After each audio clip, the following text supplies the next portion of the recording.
Star Wars The Rise of Skywalker is said to introduce many different twists and turns as well as revelations in this film by writer and director J.J. Abrams and Chris Terrio. This is Mike Zero. Make sure to subscribe if you are new to the channel for future Star Wars content.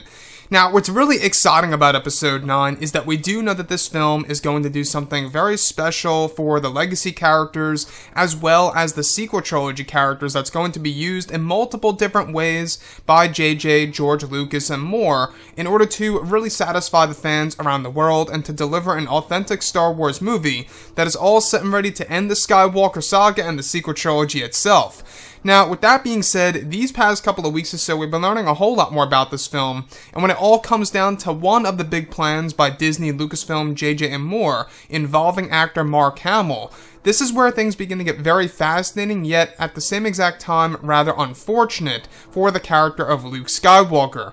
Now, specifically, it's explained that during the rewrites of the film for the months of November and December of 2018 is when George Lucas was significantly involved with the story.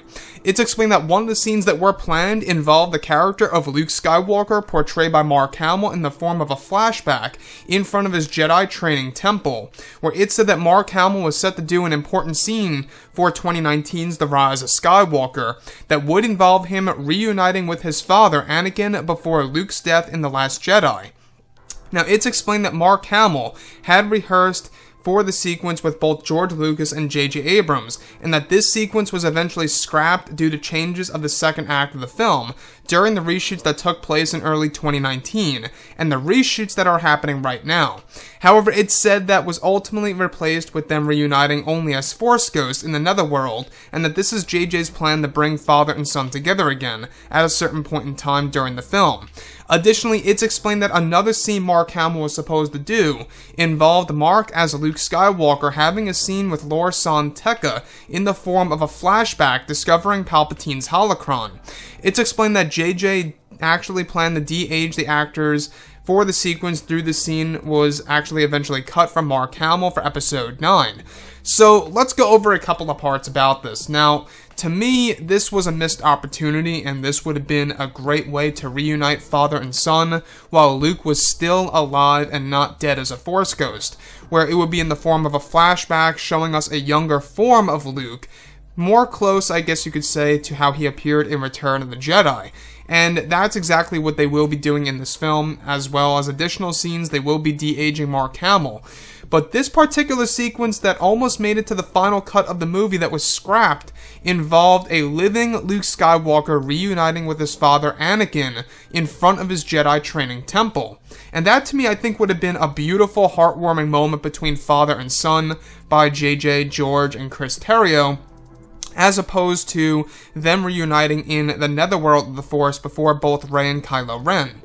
Now, on top of all of this, the other sequence that I think would have been amazing is the other one that was cut and scrapped ultimately from the script, is the moment in which we would have a de-aged version of Luke Skywalker actually on an adventure with Lor San Tekka, who, by the way, was the old man that was killed by Kylo Ren at the very beginning of Episode 7 on Jakku.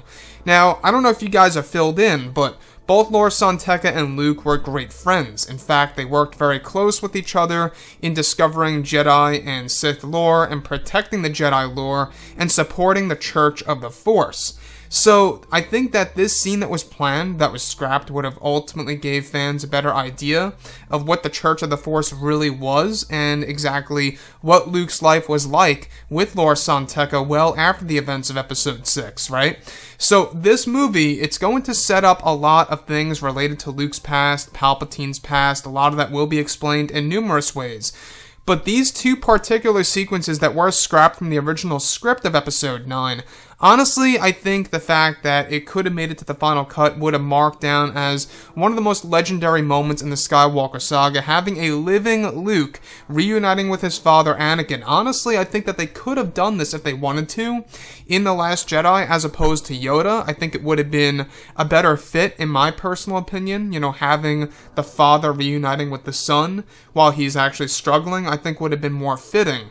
So, with that being said, When we look at episode 9, we do know that Disney, Lucasfilm, JJ, and crew, they view this movie as a very important film. They're really trying to get this down as a very satisfying movie for the Star Wars fans around the world, and they really want to make this film stand out on its own, away from The Force Awakens and The Last Jedi.